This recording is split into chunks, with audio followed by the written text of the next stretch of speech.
મિત્રો ફક્ત 5 થી 6 મિનિટમાં તેલ વગર આટલો હેલ્ધી અને ટેસ્ટી નાસ્તો તમે નહીં જ બનાવ્યો હોય. મારા ઘરના લોકો તો ખાઈને ખુશ થઈ ગયા. ખરેખર એકવાર ચોક્કસથી બનાવજો. મારી ગેરંટી છે કે બધાને બહુ જ પસંદ આવવાનો. બટ હા મિત્રો, પરફેક્ટ માપ સાથે બનાવજો કે જેથી પહેલી વારમાં એકદમ પરફેક્ટ આ તૈયાર થાય. તો આ માટે એક વાટકી ભરીને મેં કાચા પૌવા લીધા છે. હવે 1 થી 2 ગ્લાસ જેટલું આની અંદર પાણી એડ કરી સારી રીતે મિક્સ કરી લઈશું. અને જે આ ગંદુ પાણી છે એને એકવાર દૂર કરી દેવાનું કે જેથી પૌવા સારી રીતે વોશ થઈ જાય. એક સ્ટેપ મિત્રો ધ્યાનથી જોજો કે જેથી પહેલી વારમાં એકદમ આ પરફેક્ટ જ બને. હવે સારા એવા પ્રમાણમાં આની અંદર પાણી એડ કરી ઢાંકી અને સાઈડમાં મૂકી દઈશું. ત્યાં સુધી મેં અત્યારે લીધા છે 2 નંગ બટાકા.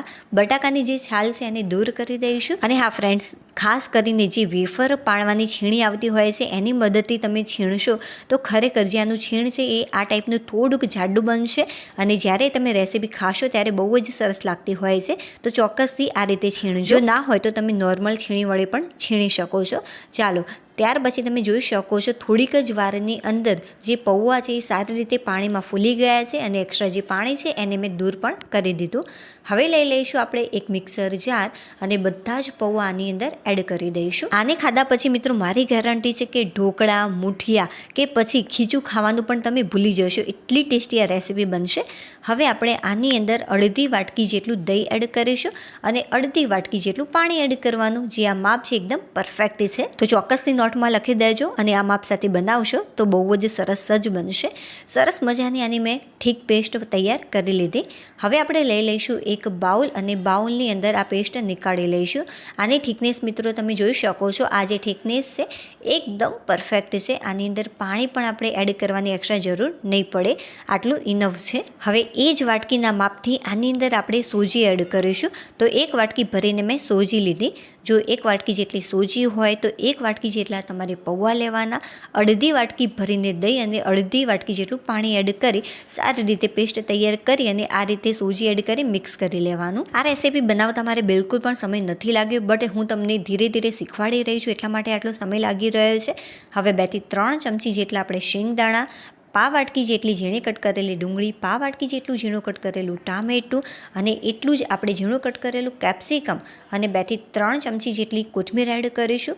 1 ચમચી જેટલું જીરું એડ કરવાનું. જીરું હોય તો મિત્રો ચોક્કસથી એડ કરજો. આનાથી ટેસ્ટ બહુ જ સરસ લાગતો હોય છે. 1 ચમચી ભરીને 1 ચમચી જેટલા તલ અને પા વાટકી જેટલી અહીંયા મેં ઝીણી કટ કરેલી કોબીજ લીધી છે. હવે 1 ચમચી જેટલું તીખું લાલ મરચું પાવડર એડ કરીશું. તમે લીલા મરચાંનો પણ અહીંયા ઉપયોગ કરી શકો છો જો તમારે વ્હાઈટ રેસીપી તૈયાર કરવી હોય તો. હવે સ્વાદ અનુસાર 1.5 ચમચી જેટલું મેં મીઠું એડ કર્યું છે.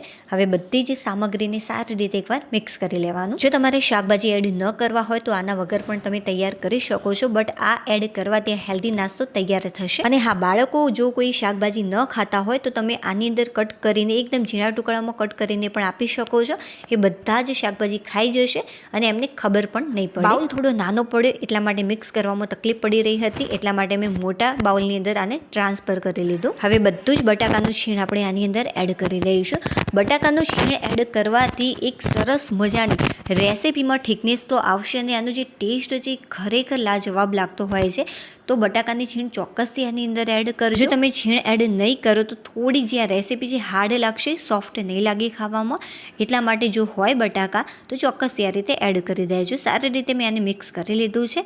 હવે આપણે લઈ લઈશું એક નાનો બાઉલ અને આની અંદર સારા એવા પ્રમાણમાં મેં કોથમીર લીધી છે. એને કટ કરી લઈશું અને જે દાંડીનો ભાગ છે એને બિલકુલ પણ ફેંકવાનું નથી. આનો આપણે ઉપયોગ કરી લઈશું. તો વાટકી ભરીને મેં કોથમીરને કટ કરી લીધી છે. હવે એક મોટા લીલા મરચાંને કટ કરી લઈશું અને ત્યાર પછી 3 થી 4 આદુના ટુકડાઓ એડ કરીશું. થોડુંક જીરા મીઠું એડ કર્યું છે, 1 નાની ચમચી જેટલું, જેની અંદર મીઠું અને જીરું બંને આવી જશે. અત્યારે મિત્રો હું સરસ મજાની એકદમ ટેસ્ટી ચટણી તૈયાર કરી રહી છું.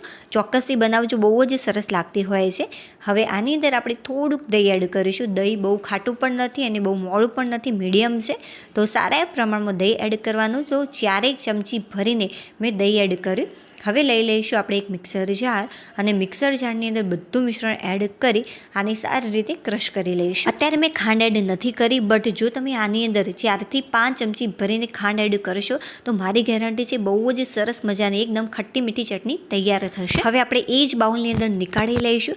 અને હા ફ્રેન્ડ્સ, જે દહીં છે મેં અત્યારે ઓછું એડ કર્યું હતું કેમ કે આ સારી રીતે ક્રશ થઈ જાય કોથમીર મરચાંને, એટલા માટે બાકીનું જે દહીં છે એ બધું જ હું એડ કરી દઉં છું. તો ટોટલ 1 વાટકી ભરીને મેં આની અંદર દહીં એડ કર્યું છે. સારી રીતે એકવાર આને મિક્સ કરી લઈશું. હવે થોડીક ઉપરથી કોથમીર એડ કરીશું, 1 ચમચી જેટલી, અને ફરીથી આને મિક્સ કરી અને ઠંડી થવા માટે ફ્રીઝમાં મૂકી દઈશું. તો સરસ મજાની ઠંડી ચટણી સાથે ગરમા ગરમ આપણો નાસ્તો બહુ જ સરસ લાગશે. હવે જે મિક્સર છે મિત્રો, એની અંદર આપણે 5 ચમચી ભરીને ખાવાના સોડા એડ કરીશું કે જેથી સારી એવી સોફ્ટનેસ આવી જાય આની અંદર. હવે સારી રીતે એકવાર મિક્સ કરી લઈશું. સોડા એડ કરી સતત આને મિક્સ કરી લેવાનું કે જેથી એક જ જગ્યાએ સોડા ન રહે. જો સારી રીતે મિક્સ થયું હશે તો સરસ મજાની આપણી આ રેસીપી ફૂલીને તૈયાર થશે. આને મિત્રો કઈ રીતે બનાવવાની છે ધ્યાનથી જોજો કે જેથી બહુ જ સરસ આનો લુક આવે અને ખાવાની પણ મોજ પડી જાય.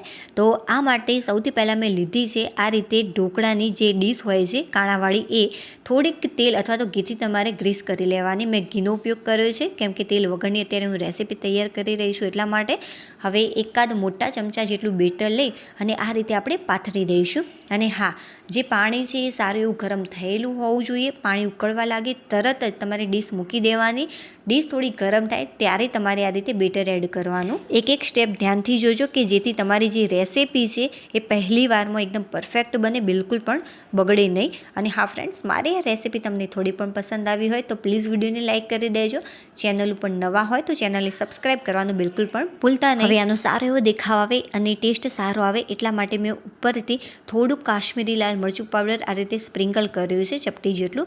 ખરેખર ચોક્કસ એડ કરજો, બહુ જ સરસ લાગશે આ. હવે ઢાંકીને ફક્ત અને ફક્ત 4 થી 5 મિનિટ માટે આને કૂક કરી લેવાનું. જો સારી રીતે કૂક ન થયું હોય તો 6 થી 7 મિનિટ માટે તમારે કૂક કરી લેવાનું. તો મિત્રો સરસ મજાનો આપણો નાસ્તો તૈયાર છે. 5 જ મિનિટની અંદર આ સારો એવો તૈયાર થઈ ગયો. ચપ્પુ બિલકુલ સાફ નીકળે છે, મતલબ કે આ પરફેક્ટ રીતે કૂક થઈ ગયું છે. અને હા ફ્રેન્ડ્સ, જો ગરમ હશે તો ચપ્પુ સાફ નહીં નીકળે. કોઈક વાર એવું પણ થઈ શકે છે કે ગરમ જ્યારે નાસ્તો હોય ત્યારે ચપ્પુ સાફ ન નીકળે. એટલા માટે થોડોક ઠંડો નાસ્તો થાય ત્યારે પણ તમે આ રીતે આને ચેક કરી શકો છો. હવે બધા જ નાસ્તાને મેં આ રીતે પ્લેટની અંદર નીકાળી લીધો છે અને બાકીનું જે બેટર વધ્યું છે એ મેં મૂકી પણ દીધું છે કૂક થવા માટે. ચાલો તોડીને બતાવો. અરે વાહ ફ્રેન્ડ્સ, ખરેખર એકદમ સોફ્ટ આ નાસ્તો તૈયાર થયો છે. ટોમેટો કેચઅપ સાથે બહુ જ સરસ લાગતો હોય છે અને જે ચટણી બનાવી છે એની સાથે તો એકદમ લાજવાબ. અરે વાહ ફ્રેન્ડ્સ, ખરેખર સુપર્બ લાગે છે. ચાલો હવે આપણે ફરીથી મળીશું એક નવી રેસીપી સાથે. ત્યાં સુધી બાય.